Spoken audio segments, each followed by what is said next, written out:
নমস্কার দর্শক বন্ধুরা, রেস স্পোর্টসের পর্দায় আমাদের সবাইকে স্বাগত। আমি সায়ন এবং এই মুহূর্তে রয়েছি জোরহাটের প্র্যাকটিস গ্রাউন্ডের বাইরে। কিছুক্ষণ আগেই কিন্তু ইস্ট বেঙ্গল দল তাদের অনুশীলন ছেড়ে উঠলো এবং আজকের অনুশীলনে যদি সবথেকে বড় আপডেট হয় সেখানে কিন্তু বলতে হবে আনোয়ার আলী এবং রশিদ তারা কিন্তু আজকে সাইড লাইনে সময় কাটালেন। অবশ্যই সূত্র মারফত খবর যে তাদের কিন্তু খুব গুরুতর চোট বা এমন কিছু নেই, তবুও আজকে কোচ তাদেরকে সাইড লাইনে রাখলেন এবং তারা কিন্তু আজকে রিহ্যাব সারলেন এবং সারা অনুশীলন চলাকালীন তারা কিন্তু দৌড়ে অনুশীলনের সময়টা কাটালেন।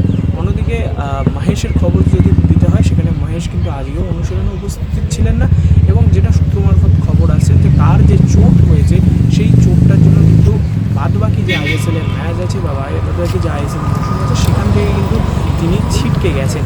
তবে এখনও কনফার্মলি কিছু বলা যাচ্ছে না, কারণ এখনও যে পূর্ণাঙ্গ যে রিপোর্ট সেটা কিন্তু এখনও হাতে আসেনি টিম ম্যানেজমেন্টের কাছে, সেই কারণে কিন্তু এখনই বলা যাচ্ছে না, একদম এক্স্যাক্টভাবে বলা যাচ্ছে না। আজকে অনুশীলন নিয়ে কথা বলতে গেলে কিন্তু প্রথমেই দল ফিজিক্যাল ট্রেনিং করার পর নিজেদের মধ্যে দল ভাগ করে কিন্তু অনুশীলন ছাড়ে এবং সেখানেই আগে প্রথমে যেটা বললাম যে দুজন খেলোয়াড় অর্থাৎ আনোয়ার আলী এবং রশিদ তারা কিন্তু আজকে মূল দলের সাথে অনুশীলন করলেন না, তারা কিন্তু আজকে সাইড লাইনেই সময় কাটালেন।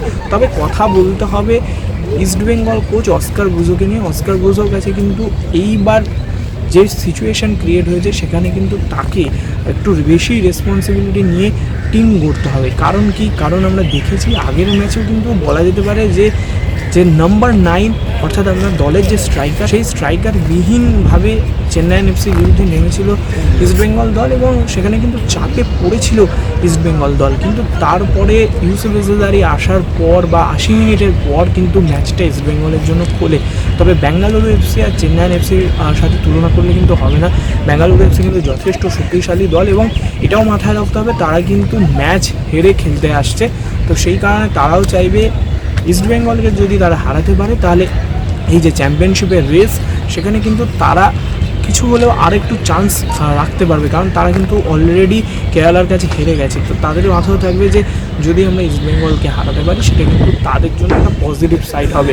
এবং আমরা দেখেছি ইস্টবেঙ্গল দল তারা কিন্তু যথেষ্ট পরীক্ষা নিরীক্ষা করে, অস্কার ব্রুজো পরীক্ষা নিরীক্ষা করাচ্ছে, দলের সাথে এক্সপেরিমেন্ট করছে এবং সেই কারণে কিন্তু লেফট ব্যাকে আমরা বিষ্ণুকে দেখতে পাই এবং সেই জায়গাটাতেই সমস্যা করতে পারে বেঙ্গালুরু দল, কারণ বেঙ্গালুরু যথেষ্ট উইং অ্যাটাক করে এবং উইংয়ে তাদের যে দুজন ফুটবলার আশিক কুরুনিয়ান এবং রায়ান উইলিয়ামস এমন দুজন উইঙ্গার আছে যারা কিন্তু যে কোনো শক্ত টিমের বিরুদ্ধে কিন্তু খেলে বের করে দিতে পারে ম্যাচ এবং সেখানেই কিন্তু সবথেকে বেশি নজর থাকবে, কারণ যেখানে বেঙ্গালুরুর উইং অ্যাটাকটা শক্তিশালী সেখানে কিন্তু ইস্টবেঙ্গলের যে লেফট ব্যাক এবং রাইট ব্যাক বা বলা যেতে পারে যে ডিফেন্স লাইন সেটা কিন্তু অনেকটাই টেস্টেড হবে এবং উইং অ্যাটাকের উপরেই কিন্তু ফের একবার নির্ভর করবে বেঙ্গালুরু দল। সেখানে দেখার বিষয় থাকবে যে লেফট ব্যাক পজিশনে তিনি কি জয়গুপ্তাকে ফিরিয়ে নিয়ে আসেন নাকি বিষ্ণুকে দিয়ে শুরু করেন, সেটা কিন্তু অবশ্যই নজরে থাকবে।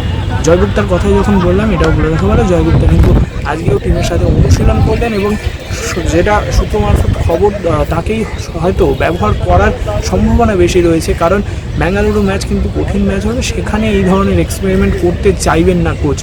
এবং আজকে যে অনুশীলন হয় সেই অনুশীলনটা কিন্তু খুব একটা বড় অনুশীলন ছিল না, মোটামুটি 1 ঘন্টার কাছাকাছি একটা অনুশীলন পর্ব সেরে দল কিন্তু উঠে যায় এবং বলা যেতেই পারে যে আরও একটা দিন বা আরও যত দিন যাবে তত কিন্তু বোঝা যেতে পারবে যে ইস্টবেঙ্গল যে দলটা নামাবে বেঙ্গালুরুর বিরুদ্ধে সেটা কীরকম কী হতে পারে, সেটা কিন্তু আরও কয়েকদিনের প্র্যাকটিসের পরেই কিন্তু বোঝা যাবে। জোরহাটের প্র্যাকটিস গ্রাউন্ড থেকে আমি সায়ন, রে স্পোর্টস।